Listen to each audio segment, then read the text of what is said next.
नमस्कार। क्या ये दुनिया असली है? क्या हम सभी असली हैं? क्या हम अपनी मर्ज़ी से सब काम कर रहे हैं? ये सुन के आपको लग रहा होगा कि मैं कैसा अजीब सा सवाल कर रहा हूँ, लेकिन आज मैं इसी रियलिटी पे क्वेश्चन करूँगा। आपने कभी सोचा है कि जिस दुनिया में हम रह रहे हैं, यहाँ पर सब कुछ इतना परफेक्ट कैसे है? फॉर एग्ज़ाम्पल, हमारी बॉडी में कोई भी माइनर चोट लग जाती है तो बॉडी उसे अपने आप ही रिकवर करने में लग जाती है। हमारी बॉडी में एक ब्रेन है जो पूरी बॉडी को कंट्रोल करता है। हमें क्या करना है, क्या नहीं करना है, हमारा माइंड ही कंट्रोल करता है। हमारी बॉडी में हार्ट होता है जो अपने आप ही ब्लड को प्योरीफाई करता है। इन सब चीज़ों पर ध्यान देने से महसूस होता है कि हमारी बॉडी कोई ऑटोमेटिक मशीन की तरह है। बॉडी के बाहर की बात करें तो नेचर में साइकिल्स बनी हुई हैं। इसमें हर कोई एक दूसरे पर डिपेंड है और इसी तरह ये अपने आप ही कंट्रोल होती है। हमारे प्लेनेट अर्थ से सन की दूरी बिल्कुल परफेक्ट दूरी है। इससे परफेक्ट हीट और परफेक्ट लाइट मिलती है।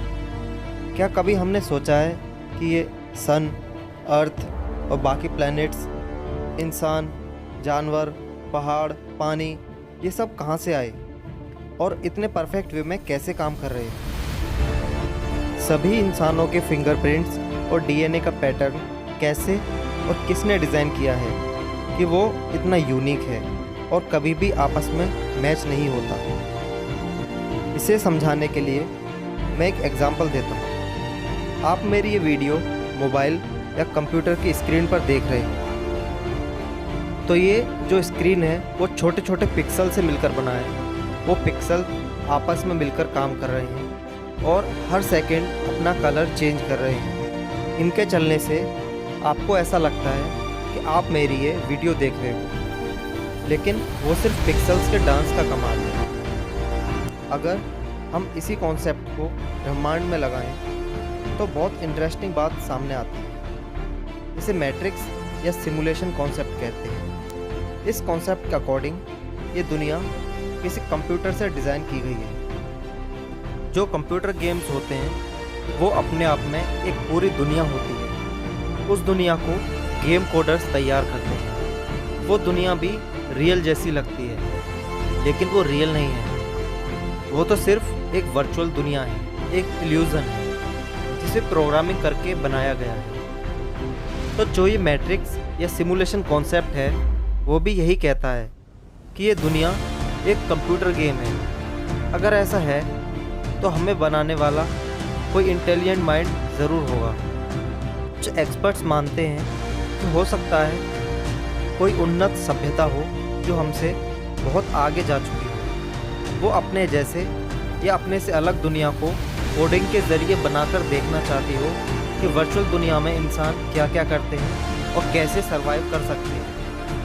कंप्यूटर प्रोग्रामर्स वर्चुअल गेम में इस तरह की सेटिंग या कोडिंग कर सकते हैं कि गेम में कोई प्लेयर किसी सॉलिड ऑब्जेक्ट के आर पार नहीं जा सकता और वो ग्रेविटी फील कर सकता है या कितनी पावर यूज़ कर सकता है, वो इसे सेट कर सकते हैं। क्या पता यही प्रोग्राम हमारे लिए भी बनाया गया हो। वो सभ्यता हमसे टेक्नोलॉजी में बहुत आगे भी हो सकती है और ये भी हो सकता है कि वो टेक्नोलॉजी के सबसे खतरनाक रूप को झेल रहे हों। जैसा कि हम सभी जानते हैं कि लाइट की स्पीड से तेज़ कुछ भी नहीं है। लाइट की स्पीड 3 लाख किलोमीटर पर सेकंड है, लेकिन यूनिवर्स के बहुत से ऐसे लॉज यानी नियम हैं जो हमारी दुनिया में लिमिट के साथ बंधे हुए हैं। अगर ये सब सिमुलेशन के अंदर है तो हो सकता है कि ये उस डिवाइस की वजह से हो जिस पर ये सिमुलेशन चल रहा है। शायद वो डिवाइस लाइट से तेज़ चलने वाली चीज़ों को बियर ही ना कर सकता हो। न्यूरो साइंटिस्ट ये एक्सपेरिमेंट कर चुके हैं कि हमारे दिमाग में इलेक्ट्रिक शॉक्स देके हमारे सपनों को कंट्रोल किया जा सकता है कि हम कैसे सपने देखें। तो पॉसिबल है कि हमें इस तरह प्रोग्राम किया गया हो कि हम एक लिमिट तक सोच सकते हैं और हम सभी कहाँ से आए ये जानने की परमिशन हमें है ही नहीं। आपने डेजा वू के बारे में सुना होगा और शायद महसूस भी किया होगा, जिसमें हमें लगता है कि किसी इंसान या जगह को हम उससे पहले भी देख चुके हैं या कोई घटना हमारे साथ पहले भी हो चुकी है। तो हो सकता है कि डेजा वू भी इसी प्रोग्रामिंग की वजह से हो। इस सिमुलेशन हाइपोथेसिस पर कुछ ही लोगों को यकीन है, ऐसा नहीं है। इस सदी के सबसे बड़े entrepreneur and billionaire Elon Musk और हिस्ट्री के सबसे बड़े वैज्ञानिकों में से एक स्टीफन हॉकिंग ने भी इस हाइपोथेसिस को सही माना है। अगर इतिहास में देखें तो ग्रीक फिलोसोफर सोक्रेटिस का भी मानना था कि ये दुनिया असल दुनिया नहीं है। 1950 में फिजिसिस्ट एनरिको फर्मी ने बताया कि यूनिवर्स में करोड़ों तारे हैं और उनके आसपास चक्कर लगाने के लिए खरबों प्लैनेट्स हैं। तो इतनी बड़ी यूनिवर्स में किसी दूसरी दुनिया के लोगों ने अभी तक हमसे कांटेक्ट क्यों नहीं किया? इन खरबों प्लैनेट्स में से किसी एक पर भी ऐसी स्पीसीज़ नहीं है जो हमसे एडवांस हो और जिसने दूसरी दुनिया में आने जाने की टेक्नोलॉजी ढूंढ ली हो? अगर ऐसा है तो उन्होंने हमसे कांटेक्ट क्यों नहीं किया? सिमुलेशन थ्योरी के अकॉर्डिंग, जिसमें हमारी धरती सिमुलेटेड है, वो सिर्फ इंसानों के लिए है।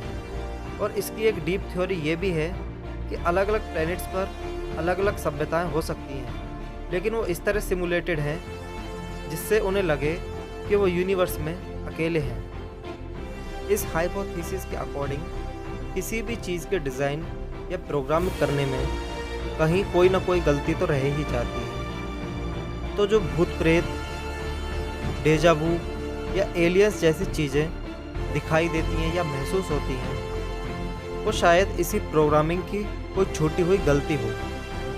ये तो आपने सुना ही होगा कि धरती से लगभग 4 बार जीवन खत्म हो चुका है। तो शायद ये उस प्रोग्राम का सॉफ्टवेयर अपडेट हो और हम उस वर्चुअल रियलिटी का हिस्सा हों।